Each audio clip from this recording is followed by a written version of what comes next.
Hello friends, आप सभी लोग का स्वागत है एम्बिशन करियर एकेडमी में। आज हम बायोलॉजी का क्लास लेकर आए हैं जिसमें हम कोशिका चैप्टर के बारे में पढ़ने वाले हैं। और आज का जो क्लास है मेन टारगेट रखा गया है RRB NTPC, railway group D और आरपीएफ कांस्टेबल के लिए, जो कि कोशिका चैप्टर से एक दो क्वेश्चन हमेशा बनते हैं। और सभी प्रतियोगी परीक्षाओं में भी कोशिका चैप्टर से क्वेश्चन बनते हैं क्योंकि कोशिका चैप्टर बहुत बड़ा चैप्टर है। तो आइए हम देख लेते हैं कि इस वीडियो में कोशिका चैप्टर से कौन कौन से चीज़ों को पढ़ने वाले हैं। पहले नंबर पर कोशिका के अंदर आता है जीव द्रव, इसके बारे में हम पढ़ेंगे। उसके बाद कोशिका भित्ति के बारे में पढ़ेंगे। उसके बाद कोशिका झिल्ली के बारे में पढ़ेंगे। उसके बाद केंद्रक के बारे में पढ़ेंगे। उसके बाद राइसोसोम के बारे में पढ़ेंगे। उसके बाद माइटोकॉन्ड्रिया के बारे में पढ़ेंगे। उसके बाद लाइसोसोम के बारे में पढ़ेंगे। उसके बाद सेंट्रोसोम के बारे में पढ़ेंगे। उसके बाद गोल्गी काल के बारे में पढ़ेंगे। उसके बाद जो है कि अंत प्रदीप्त जालिका के बारे में पढ़ेंगे। उसके बाद रितिका के बारे में पढ़ने वाले हैं। चलिए, जीव द्रव जो है ये कोशिका के अंदर पाया जाता है। अगर क्वेश्चन पूछेगा कि जीव द्रव्य की खोज किसने किया था, तो जीव द्रव्य की खोज जो है कि कुरकिंजे वैज्ञानिक के द्वारा किया गया था। ठीक है, ध्यान दीजिएगा, जीव द्रव्य की खोज जो है कि कुरकिंजे वैज्ञानिक के द्वारा खोज इसका किया गया था। अब क्वेश्चन पूछता है कि जीव द्रव्य जो है कि ये कैसा पदार्थ है, तो जीव द्रव्य जो है ये एक प्रकार का तरल पदार्थ होता है, तरल गाढ़ा पदार्थ होता है। ठीक है, ध्यान दीजिएगा। आगे क्वेश्चन दिया हुआ है, जीव द्रव्य जो है ये जीवन का आधार भी इसे कहते हैं। ठीक है, ये सभी जैविक क्रिया या सभी द्रव्य के अंदर होती हैं। अब क्वेश्चन ऐसे बनता है आगे कि जीव द्रव्य जो है कि ये अधिकतर भाग ही किसका बना होता है। जो जीव द्रव्य होता है ये किसका बना होता है अधिकतर भाग, तो ये अधिकतर भाग जो है जीव द्रव्य ये 70% ये जल का बना होता है। ध्यान दीजिएगा, काफ़ी इंपॉर्टेंट यहाँ पर है। जीव द्रव्य का जो भाग होता है 70% जल का बना होता है। अब हम जान लेते हैं जो जीव द्रव्य हैं ये दो प्रकार के होते हैं, पहला कोशिका द्रव्य और दूसरा केंद्रक द्रव्य। ठीक है, ध्यान दीजिएगा। अब जीव द्रव्य के अंदर कोशिका द्रव्य आता है। कोशिका द्रव्य में क्या होता है ये जान लेते हैं। कोशिका द्रव्य के अंदर जो है कि यह केंद्रक एवं कोशिका झिल्ली के बीच में रहता है। ठीक है, और केंद्रक द्रव्य में क्या होता है, यह केंद्रक के अंदर उपस्थित रहता है। कहाँ रहता है, यह केंद्रक के अंदर उपस्थित रहता है, केंद्रक द्रव्य। ठीक है, आगे दिया हुआ है जीव द्रव्य में सर्वाधिक कार्बनिक पदार्थ प्रोटीन पाया जाता है। देखिए इंपॉर्टेंट क्वेश्चन है, जीव द्रव्य में सर्वाधिक तौर पर क्या पाया जाता है, तो जीव द्रव्य में सर्वाधिक तौर पर कार्बनिक पदार्थ प्रोटीन पाया जाता है। क्या पाया जाता है, तो कार्बनिक पदार्थ प्रोटीन पाया जाता है। ठीक है, अब हम आगे बात करेंगे कि जीव द्रव्य जो है पूरी उसकी जो संरचना होती है जीव द्रव्य की ये किसकी बनी होती है, किस किस चीज़ से मिलकर बनी होती है, उसके बारे में हम जान लेते हैं। जीव द्रव्य जो है 70% जल से मिलकर बना होता है, 10% कार्बन से मिलकर बना होता है और 10% हाइड्रोजन से मिलकर बना होता है और 7% ऑक्सीजन से मिलकर बना होता है और अन्य तत्व जो है कि अन्य पदार्थ जो है कि 3% इसकी मात्रा होती है। ठीक, चलिए आगे हम पढ़ेंगे कोशिका भित्ति के बारे में। कोशिका भित्ति जो है यह केवल पादप कोशिकाओं में पाई जाती है। पादप कोशिकाओं में जो है कि कोशिका भित्ति पाया जाता है। ठीक है, अब यहाँ पर पादप कोशिका का मतलब क्या होता है, तो पादप कोशिका का मतलब होता है पेड़ पौधे यानी वनस्पतियों में ये कोशिका भित्ति पाया जाता है। ठीक है, ध्यान दीजिएगा। आगे दिया हुआ है कोशिका भित्ति जो है ये सेल्यूलोज की बनी होती है। काफ़ी इंपॉर्टेंट क्वेश्चन है।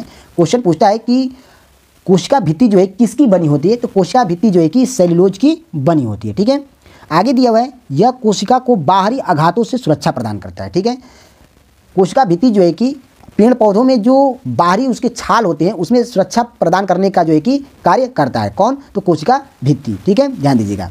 आगे दिया हुआ है कोशिका भित्ति पादप कोशिकाओं को चौकोर आकार देने का काम भी करती है। यानी कोशिका भित्ति करता है तो कोशिका भित्ति के कारण ही ये पेड़ पौधे जो है कि आकार में बड़े दिखते हैं और चौकोर आकार में होते हैं। ठीक है, किसका कार्य कारण, तो ये कोशिका भित्ति के कारण। ठीक है, ध्यान दीजिएगा।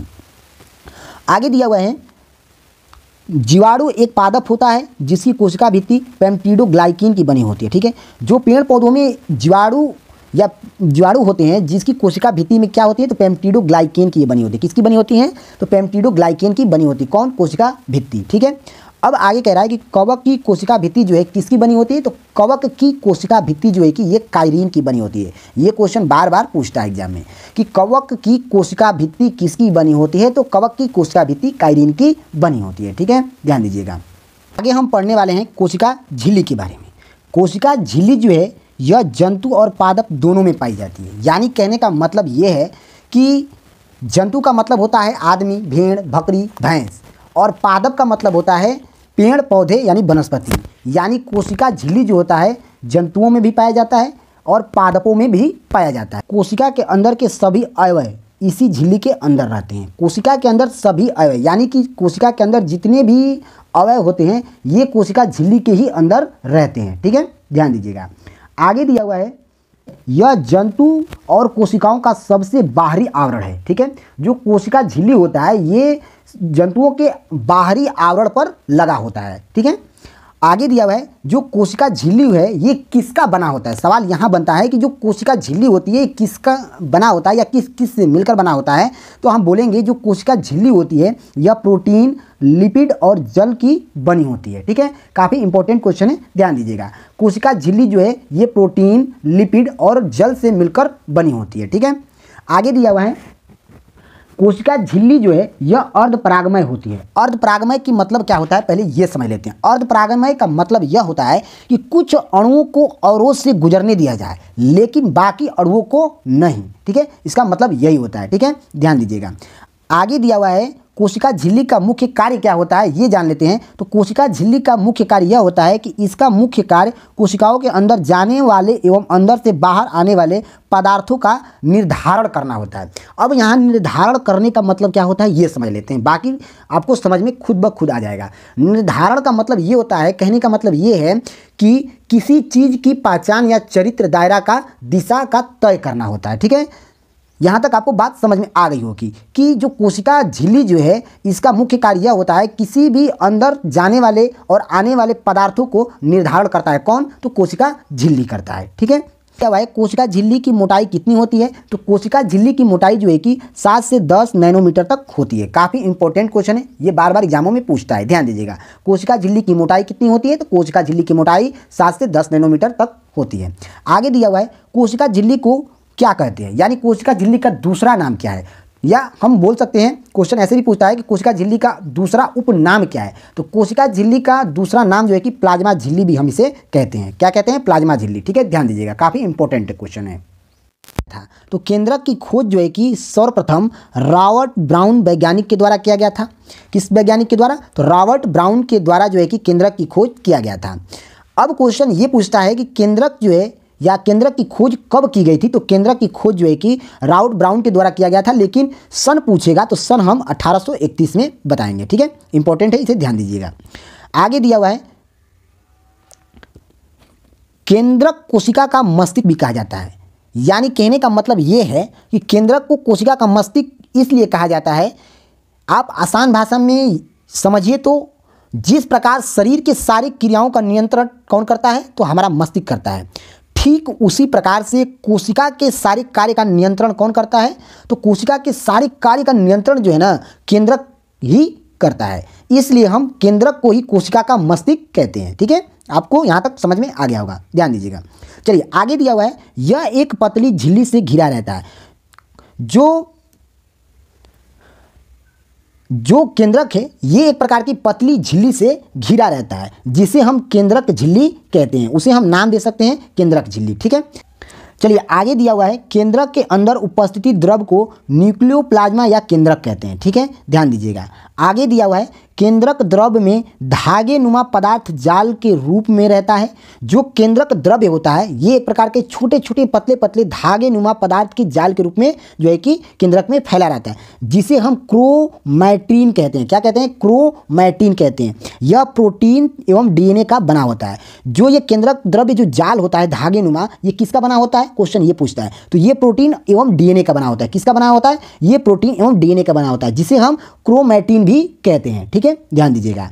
चलिए आगे दिया हुआ है जो कोशिका विभाजन के दौरान क्रोमैटिक संकुचित होकर छोटे छोटे धागों के रूप में संगठित हो जाता है, इन धागों को गुणसूत्र कहते हैं। कहने का मतलब ये है कि जो कोशिका होता है हमारे अंदर, उसके अंदर जो कोशिका विभाजन के दौरान जो क्रोमैटिन संकुचित होकर छोटे छोटे धागों के रूप में यानी नियंत्रण हो जाता है, एक जगह जुट जाता है, इन धागों को ही हम गुणसूत्र कहते हैं। ठीक है, जैसे मान लीजिए मानव में 23 जोड़े होते हैं, अर्थात कुल गुणसूत्र हमारे अंदर 46 गुणसूत्र होते हैं। ठीक है, केंद्रक को कोशिका का नियंत्रण केंद्र भी कहा जाता है। ठीक है, ध्यान दीजिएगा। नेक्स्ट देखेंगे राइबोसोम के बारे में। राइबोसोम की खोज किसने किया था? तो राइबोसोम की खोज जो है कि जॉर्ज एमिल पेलेडे वैज्ञानिक के द्वारा किया गया था। वहीं अब सन पूछेगा कि राइबोसोम किस सन में इसकी खोज की गई थी। तो 1831 में इसकी खोज किया गया था।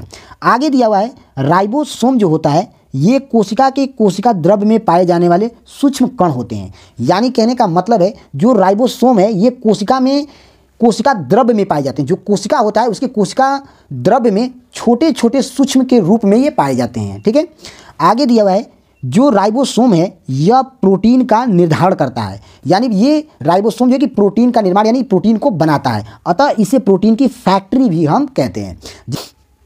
चलिए आगे देखेंगे, जो राइबोसोम होते हैं ये दो प्रकार के होते हैं। ठीक है, अब हम बात करेंगे जो छोटे आकार के होते हैं राइबोसोम वो कहाँ पाए जाते हैं। क्वेश्चन ऐसे बनते हैं, तो जो छोटे छोटे आकार के होते हैं राइबोसोम ये प्रोकैरियोटिक कोशिकाओं में पाए जाते हैं। ठीक है, या क्वेश्चन ऐसे भी बनता है कि प्रोकैरियोटिक कोशिकाओं में जो पाए जाते हैं वे कैसे होते हैं, तो वे आकार में छोटे होते हैं हम बोल सकते हैं। अब हम बात करेंगे दूसरे नंबर पर। दूसरे नंबर पर जो राइबोसोम होते हैं ये आकार में बड़े होते हैं। कैसे होते हैं, ये आकार में बड़े होते हैं। या फिर आप ऐसे भी बोल सकते हैं कि जो राइबोसोम आकार में बड़े होते हैं ये कहाँ पाए जाते हैं, तो ये यूकैरियोटिक कोशिकाओं में पाए जाते हैं। ठीक है, ध्यान दीजिएगा।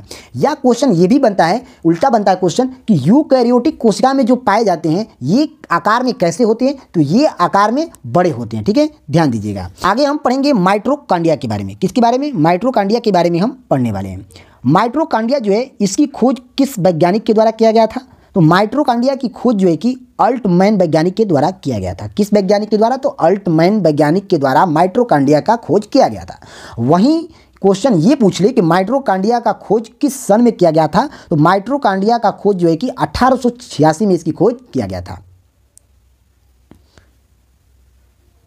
अब हम बात ये करेंगे कि माइटोकॉन्ड्रिया का नाम माइटोकॉन्ड्रिया किसने रखा था, तो वेडा नामक वैज्ञानिक ने माइटोकॉन्ड्रिया का नाम माइटोकॉन्ड्रिया रखा था। ठीक है, ध्यान दीजिएगा।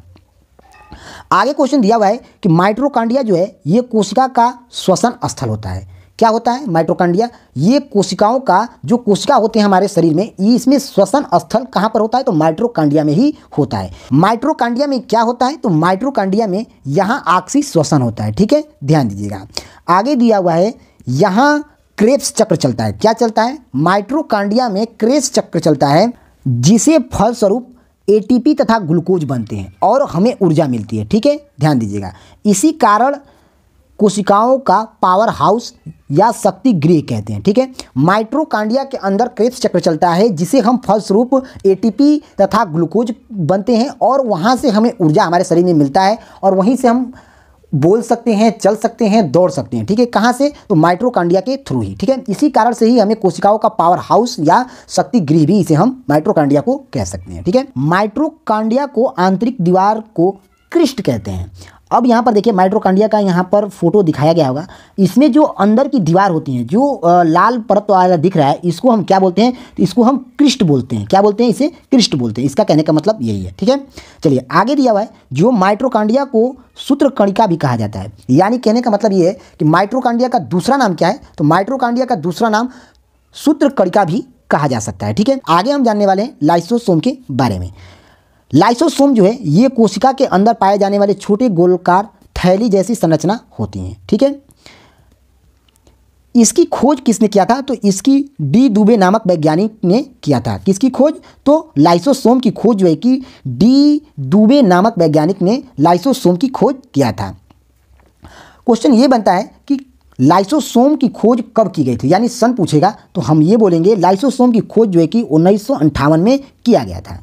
यह कोशिका के अंदर पाचन का कार्य करता है। कौन, तो लाइसोसोम जो है ये हमारे अंदर जो पाचन होती है इसका कार्य करता है। आगे दिया हुआ है जो लाइसोसोम है इसके अंदर जल अपघटक एंजाइम भी पाया जाता है। आगे दिया हुआ है लाइसोसोम जो है इसका प्रमुख कार्य यह होता है कि जो हमारे शरीर में बैक्टीरिया और मृत कोशिकाओं को ये नष्ट करता है। ठीक है, जितने भी हमारे शरीर में या हमारे शरीर पे कोशिकाओं पे मृत कोशिका होते हैं उसको नष्ट करने का कार्य कौन करता है, तो लाइसोसोम करता है। आगे दिया हुआ है जब पूरी कोशिका कार्य नहीं करती है तो वह फट जाती है जिससे पूरी कोशिका नष्ट हो जाती है। इसलिए लाइसोसोम को आत्महत्या की थैली की संज्ञा दी जाती है। ठीक है, आगे इंपॉर्टेंट क्वेश्चन यह दिया हुआ है कि आरबीसी के अंदर लाइसोसोम और केंद्रक नहीं पाया जाता है। क्वेश्चन ये भी पूछ सकता है कि लाइसोसोम कहाँ नहीं पाया जाता है, तो लाइसोसोम जो है ये आरबीसी के अंदर और केंद्रक के अंदर नहीं पाया जाता है। ठीक है, ध्यान दीजिएगा। आगे दिया हुआ है सेंट्रोसोम के बारे में हम पढ़ेंगे। सेंट्रोसोम की खोज किस वैज्ञानिक के द्वारा किया गया था, तो सेंट्रोसोम की खोज जो है कि बोबेरी नामक वैज्ञानिक के द्वारा सेंट्रोसोम की खोज किया गया था। सेंट्रोसोम को हम दूसरा नाम क्या दे सकते हैं या इसका दूसरा नाम क्या है, तो सेंट्रोसोम का दूसरा नाम जो है कि इसे तारक काय भी कहते हैं। यानी कहने का मतलब ये है कि सेंट्रोसोम का दूसरा नाम तारक काय भी है। ठीक है, ध्यान दीजिएगा। चलिए आगे दिया हुआ है सेंट्रोसोम जो है ये मस्तिष्क में नहीं पाया जाता है, परिणाम स्वरूप तंत्रिका कोशिका में विभाजन इसका नहीं होता है। ठीक है, आगे दिया हुआ है यह झिल्ली रहित एक प्रकार की ये संरचना होती है। ठीक है, सेंट्रोसोम। आगे दिया हुआ है सेंट्रोसोम जो है ये डीएनए, आरएनए तथा प्रोटीन से निर्मित कोशिकांग से मिलकर ये बनी होती हैं। आगे हम पढ़ेंगे गोल्जी काय के बारे में। गोल्जी काय के बारे में हम जानकारी लेने वाले हैं। चलिए, इसकी खोज जो है कि कैमिलो गोल्जी नामक वैज्ञानिक ने किया था। किसका खोज, तो गोल्जी काय का। ठीक है, ध्यान दीजिएगा। आगे दिया हुआ है गोल्जी बॉडी जो है ये झिल्लीदार थैलियों के ढेर से बनी होती है, जिसे सिस्ट्रीनी कहते हैं। क्या कहते हैं, सिस्ट्रीनी कहते हैं। आगे दिया हुआ है गोल्जी काय का मुख्य उपयोग कहाँ पर होता है, तो गोल्जी काय का मुख्य उपयोग जो है यह पौधे में कोशिका भित्ति के निर्माण और जंतु कोशिकाओं में लाइसोसोम के निर्माण में ये सहायक होता है। ठीक है, आगे चलिए आगे हम पढ़ेंगे अंतःप्रायद्रव्य जालिका के बारे में जानकारी लेने वाले हैं। अंतःप्रायद्रव्य जालिका जो होती है यह कोशिका द्रव्य में थैलानुमा संरचना होती है। कैसी संरचना होती है, देखिए यहाँ पर फिगर में दिखाया गया है। अंतःप्रायद्रव्य जालिका जो होती है यह कोशिका के अंदर से आंतरिक सहायता प्रदान करती है। ठीक है, जो यह न्यूक्लियोप्लाज्मा और साइटोप्लाज्मा के बीच संबंध स्थापित करती है। इसे कोशिका का अंतःकंकाल या तंत्र भी कहा जाता है। कोशिका का अंतःकंकाल किसे कहा जाता है, तो हम बोलेंगे कि अंतःप्रायद्रव्य जालिका को ही कोशिका का अंतःकंकाल भी हम कह सकते हैं। आगे दिया हुआ है जो अंतःप्रायद्वीपी जालिका होती हैं यह 2 प्रकार की होती हैं। ठीक है, कितने प्रकार की होती हैं, 2 प्रकार की।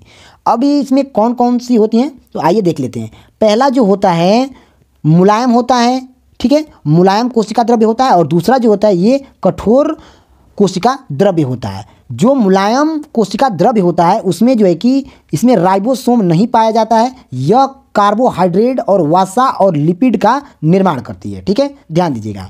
और जो कठोर होते हैं कोशिका द्रव्य ये जो हैं इसमें राइबोसोम की उपस्थिति होते हैं और यह प्रोटीन का संश्लेषण करती है। ठीक है, यहाँ तक आप लोग को बातें समझ में आ गई होगी। चलिए आगे हम देखेंगे रिक्तिका के बारे में पढ़ने वाले हैं। रिक्तिका जो है ये कोशिका के अंदर पाए जाने वाले झिल्ली से बंधे हुए अंग होते हैं। ठीक है, आगे दिया हुआ है यह जंतु कोशिकाओं में अधिक किंतु छोटे आकार की पाई जाती हैं। कौन, रिक्तिका। ठीक है, जो जंतुओं कोशिका में अधिक पाए जाते हैं लेकिन ये छोटी आकार में पाए जाते हैं। और जब ये पादप कोशिका में होते हैं तो ये कम पाए जाते हैं किंतु बड़े आकार में इनकी संख्या होती है। कहाँ पर, तो यानी पेड़ पौधों में रिक्तिका की स्थान जो है कि बड़े होते हैं लेकिन कम होते हैं। और जंतुओं में क्या होता है, इनकी संख्या जो है कि अधिक होती है लेकिन किंतु छोटे छोटे आकार के पाए जाते हैं। ठीक है, यहाँ तक आप लोग को बातें समझ में आ गई होगी।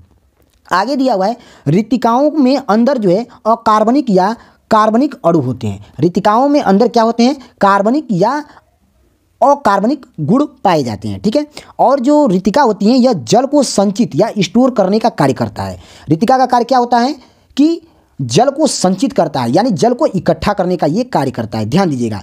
आगे दिया हुआ है रिक्तिका का आवरण जो है टोनोप्लास्ट कहलाता है। रिक्तिका का आवरण जो होता है ये किस तरीके का बना होता है, कहने का मतलब है रिक्तिका जो होता है ये किस तरीके का बना होता है, तो ये टोनोप्लास्ट के आकार का बना रहता है। तो रिक्तिका शब्द का गढ़ने का श्रेय जो है कि दूरजार्डिन वैज्ञानिक को जाता है।